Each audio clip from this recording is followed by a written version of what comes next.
বগুড়া জেলা আমরুল ইউনিয়ন জোদ্দারপাড়ায় আমরা দেখতে পারছি বিশাল একটি হাডুডু খেলার আয়োজন করা হয়েছে।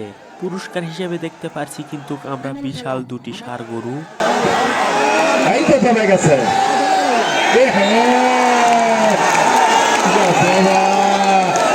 কিছু বাঙালির জায়গা হয়নি মাটিতে, তারা উঠে গেছে আমের গাছের আগাতে।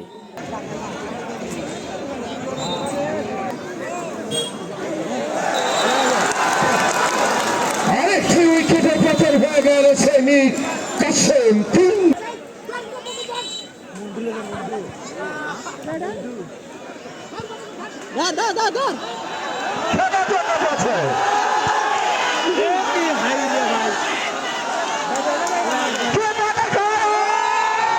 এটি কিন্তু পারভবানীপুরের পক্ষে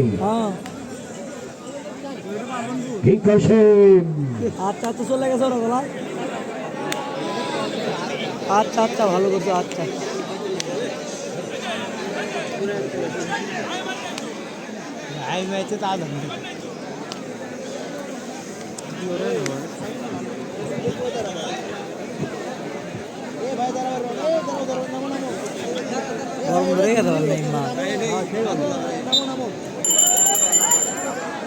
ছোটখাটো ভুল ত্রুটি যদি আপনারা ক্ষমা সুন্দর দৃষ্টিতে না দেখেন, এখানে হার জিত, একদল তো হারবে একদল জিতবেই, এটা পরিষ্কার। যার কারণে আমরা দুইটা সমান পুরস্কার রেখেছি। এত ভালো মানের একটা খেলা আপনারা কষ্ট করে প্লেয়ার নিয়ে আসছেন। আমি দলপতি কি এসেছেন, আপনাকে আসবেন পারভবানীপুরের দলপতি?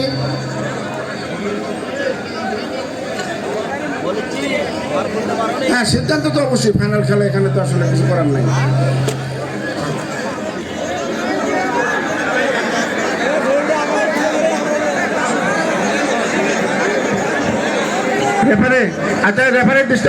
আসলে সবাই জিতেছে, কেউ হারেনি, কেউ হারেনি।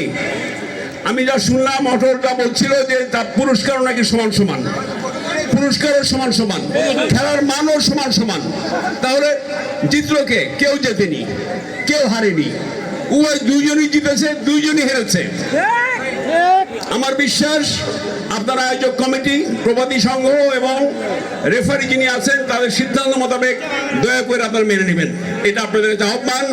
আমার শেরপুরের দুটি ইউনিয়নই আমার, একটা আমার হৃদয়ের ডান পাশ, একটা হৃদয়ের বাম পাশ। অতএব আমি বিশ্বাস করি আমার কথা আমার এলাকাবাসী শুনবে, খেলোয়াড় শুনবে, দর্শকবৃন্দ শুনবে। সবাইকে ধন্যবাদ। আবারও আমি আজকের এই মাহফিলে আমাদের নেত্রী দেশনেত্রী বেগম খালেদা জিয়া ইন্তেকাল করেছেন, তার জন্য দোয়া চাচ্ছি, আল্লাহ যেন তাকে বেহেশতবাসী করেন এবং আমাদের নেতা তারেক রহমান সাহেবকে হেফাজত করেন। দেশের সুষ্ঠু একটা নির্বাচন হোক, নির্বাচনের মাধ্যমে গণতন্ত্র আবার ফিরে আসুক, আপনাদের দল, প্রাণের দল আবার ফিরে আসুক, এই কামনা করে সবাইকে শুভেচ্ছা দিয়ে আমার বক্তব্য শেষ করছি। আল্লাহ হাফেজ। বাংলাদেশ জিন্দাবাদ।